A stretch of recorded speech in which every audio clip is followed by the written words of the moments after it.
था कि सरकार ने किस प्रकार से दबाव बनाए हैं, सरकार ने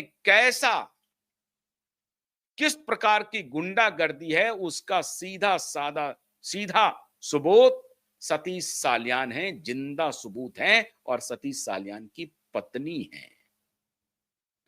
जिस सतीश साल्यान से यह कहा जा रहा है कि पुलिस ने पूछताछ की थी, सतीश साल्यान ने कोई आपत्ति नहीं बताई थी, सतीश साल्यान ने इस तरह की कोई चर्चा नहीं की थी कि हमारी बेटी का गैंगरेप हुआ है, हमारी बेटी की हत्या हुई है, ऐसी चर्चा नहीं की थी। पुलिस का यह कहना है और हम लोगों का यह कहना है कि उस वक्त की जो मेयर थी मुंबई की, उनके सहारे से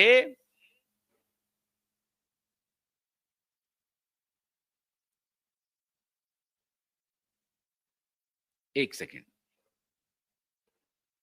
उनके सहारे से दबाव बनाया गया सतीश साल्यान और सतीश साल्यान के की पत्नी के ऊपर कि बेटी तो आपकी गुजर गई है, अब क्यों आप इस पचड़े में पड़े हो, क्या पता तुम लोगों का भी यही हश्र हो जाए। बहुत सारे लोग, मेयर तो सामने से ऐसा नहीं कही, लेकिन इनके ऊपर लगातार दबाव था और रोहन रॉय इस बीच में पूरी तरह से सतीश और सतीश की पत्नी को गुमराह करने में लगा हुआ था। रोहन रॉय के पीछे आदित्य ठाकरे और उसका पूरा गैंग लगा हुआ था। यही तो आर्गुमेंट है।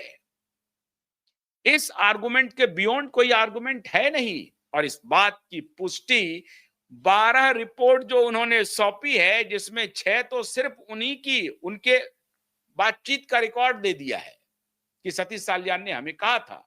सतीश साल्यान का फ्रेश एफिडेविट सरकार के पास है और सतीश साल्यान ने फ्रेश एफिडेविट में यह आरोप लगाया है कि हमारी बेटी का गैंगरेप हुआ है, हमारी बेटी की हत्या हुई है और उस वक्त हमारे ऊपर दबाव था, हमें अपने जान की परवाह थी, ये लोग हमें भी खत्म कर देते, हम डर से कुछ नहीं बोले, जो जो ये लोग बोलते चले गए वही बात हमने कहा, क्योंकि उस वक्त इनकी सरकार थी।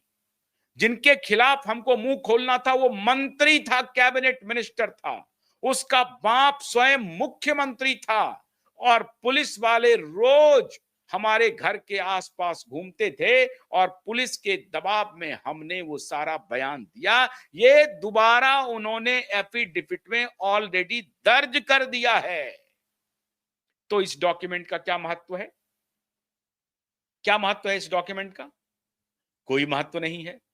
अब जब नीलेश ओझा जी ने कहा कि भाई रोहन रॉय मोबाइल किसके पास था, 17 जून तक दिशा सालियान का मोबाइल चालू था, वो मोबाइल किसके पास था? पुलिस ने पहले कहा कि मेरे पास थी। तो आप उस मोबाइल उससे क्या कर रहे थे? आपने कौन सा डेटा डिलीट किया? उस डेटा के हिसाब से आपने कौन सी जांच की? अब इसका कोई जवाब उनके पास नहीं है। तो हाईकोर्ट ने कहा कि आप अब एक काम कीजिए, फौरन से पेशतर आप जमा कीजिए। क्या जमा कीजिए? पोस्टमार्टम रिपोर्ट और डिजिटल रिपोर्ट जो आपके पास है।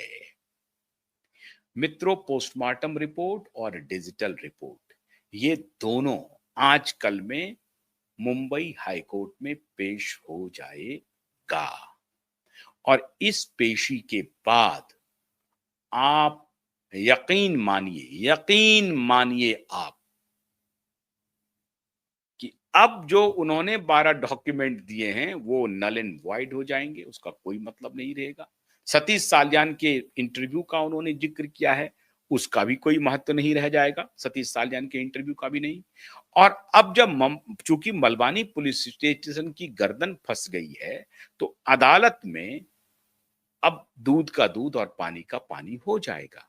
सवाल है कि कल की इसके पहले भी हियरिंग हो रही थी, उस हियरिंग की तो रिपोर्टिंग नहीं हुई, तारीख पर तारीख चल रही थी। कल की रिपोर्टिंग मीडिया में क्यों हुई? अब मीडिया को लगने लगा है कि दिशा सालियान का केस एक ऐसे मोड़ पर supreme court, high court litigant association ने और हम लोगों के अभियान ने ला दिया है, जहां से न्याय की आस जग गई है और यह केस पूरी तरह से खुल गया है। अगला 1-2 हियरिंग के बाद यह केस पूरी तरह से खुल जाएगा और इस केस के खुलते ही सुशांत की जो सुनवाई 20 दिसंबर को होनी है, वो अब इससे पूरी तरह से लिंक हो जाएगा। ये यही सीबीआई है जिसने कहा था 24 दिसंबर 2024 में कि रिया चक्रवर्ती के लुकआउट नोटिस को कैंसिल मत कीजिए, उसको रहने दीजिए, क्योंकि दिशा का क्या इन्वेस्टिगेशन अभी चल रहा है और इसका उससे संबंध है। ये सारे संबंध 20 दिसंबर को भी इसका इंपैक्ट होगा, क्योंकि अगले 1 सप्ताह के अंदर इसकी सुनवाई होगी या मैक्सिमम 2 सप्ताह तक, लेकिन ये मान के चलिए कि 20 दिसंबर के आसपास या 20 दिसंबर के पहले निश्चित रूप से दिशा केस की सुनवाई मुंबई हाई कोर्ट में हो जाएगी। तो ये जो 12 डॉक्यूमेंट दिए हैं, जिसमें स्टेटमेंट है उनकी, दिशा की मां का और दिशा के पिता का, सतीश साल्यान का, ऑलरेडी सतीश साल्यान ने उस अपने पुराने स्टेटमेंट के बारे में बोल दिया है, एफिडेविट पर, कोर्ट में एफिडेविट दर्ज कर दिया है कि मुझे दबाव था, मुझे डराया गया था और मैं डर के कारण जो कुछ भी वो कह रहे थे वही मैं मान रहा था। तो ये ऑलरेडी खत्म हो चुका है। ये आर्गुमेंट टिकेगा नहीं कोर्ट में। और जब पोस्टमार्टम रिपोर्ट आएगी और जब ये एविडेंस जाएगा, तो फिर अदालत का आदेश आएगा, फ्रेश एविडेंस आ गए हैं, एफआईआर दर्ज कीजिए, इंक्वायरी प्रारंभ कीजिए।